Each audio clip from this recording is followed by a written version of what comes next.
The thumbnail. What do you guys think about my gaming setup?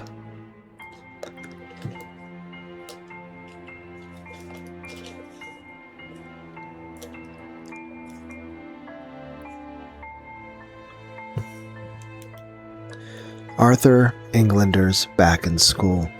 Richard Howard. Dear Mrs. Masters, as you probably know, almost half our 5th grade class is Jewish. Not a majority, but lots, without even counting our teacher, Miss Husband, who's getting married next June to a gentle husband.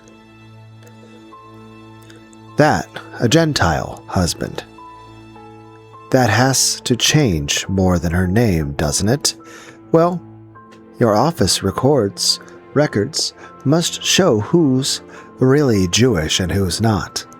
And for some of us who just happen to be Jewish, those records might be the only sure indication of our race or faith or whatever makes us Jews, and therefore different from other kids.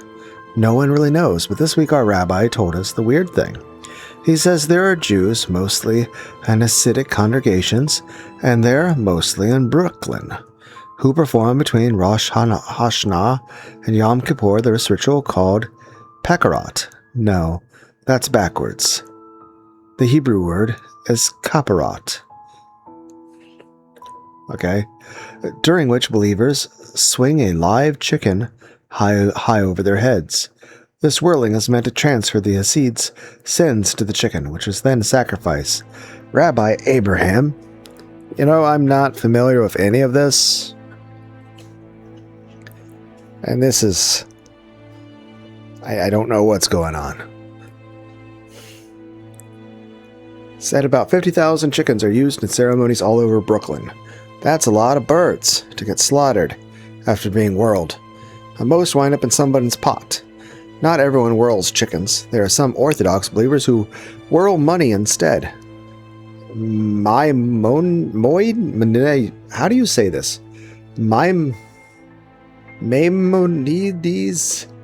I don't know. Himself once called kaparot a pagan practice that should be abandoned, but our rabbi says it's going strong in Brooklyn and can't be stopped. Now, Mrs. Masters, we've learned, trust Duncan Chu to find out, of course, that Arthur Englander's late parents were Hasidic Jews. Okay. Arthur was the boy who killed that peacock, but you wouldn't punish him even though we voted unanimously to expel him from the 5th grade.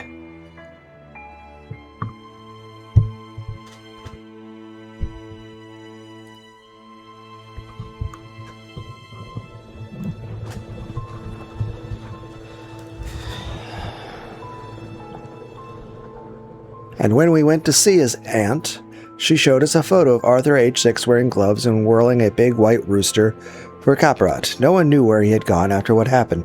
You said we should help him find himself if he came back to Park School, and of course the police found him. Right away, Miss Masters, we think Arthur believed he had to slaughter that poor peacock for his kaparot. He got it all mixed up with vampire movies, and that's what he meant when he screamed he had to do it, right?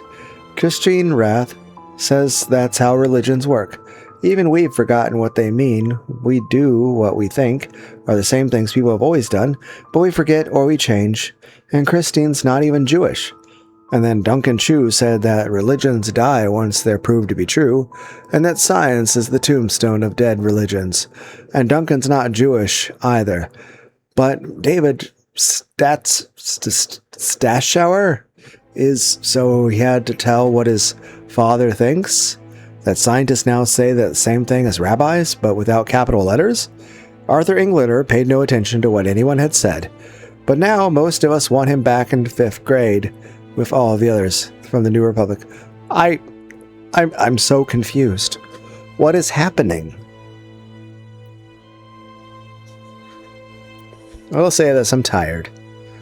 I'm going to go to sleep. Bye.